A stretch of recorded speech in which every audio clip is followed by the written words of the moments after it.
त्यामुळे नाही तर टोटल गाडी अख्खी त्याच्या खाली गाडी पूर्ण जमली अशी माणूस आहे ना काढताच नसतं खाली. काढताना आश्चर्य आहे.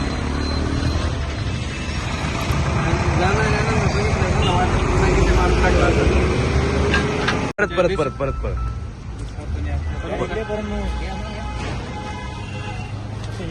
हा माऊली. इकोमेट गाडी राजगुरुनगरकडून चाकणच्या दिशेने जात होती. त्याच्यात शेजारून वॅगनर गाडी जात होती. परंतु चाकणच्या दिशेने राजगुरुनगरला जाणारी राजस्थान पासूनची गाडी ड्रायव्हरचं संतुलन सुटल्यामुळे ती डिवायडर पास करून इकडच्या दिशेला आली. त्या धडकेत अशोक लेलँडची गाडी वॅगनरवरती पलटी झालेली.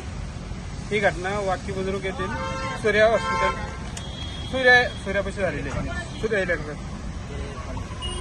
खरं तर बघा, नशीब बलवत्तर असल्यावरती काय होऊ शकतं याचं उत्तम उदाहरण या ठिकाणी आहे. ही गाडी कोणाची? म्हणजे काळ आला होता परंतु वेळ आली नव्हती, असं या प्रवासाच्या बाबतीमध्ये झालंय.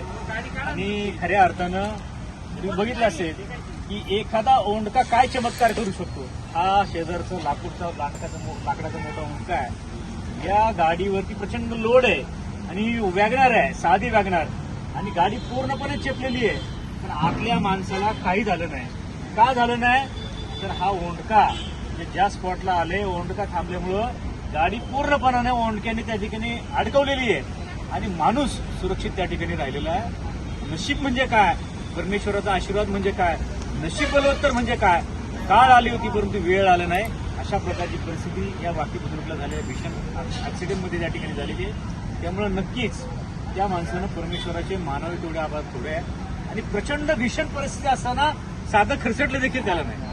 म्हणजे बघा, आज चमत्कार हा म्हणावा लागेल या माणसाच्या आयुष्यातला.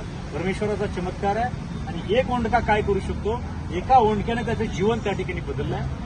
एक घटना, एक गोष्ट आयुष्य कसं बदलू शकते याचं उत्तम उदाहरण त्या ठिकाणी आहे. परमेश्वराचा आशीर्वाद कुठली जीवन झाली नाही. त्यामुळे नागरिकांनी खऱ्या अर्थाने या रस्त्याने प्रवास करताना सावधानतेने त्या ठिकाणी केला पाहिजे.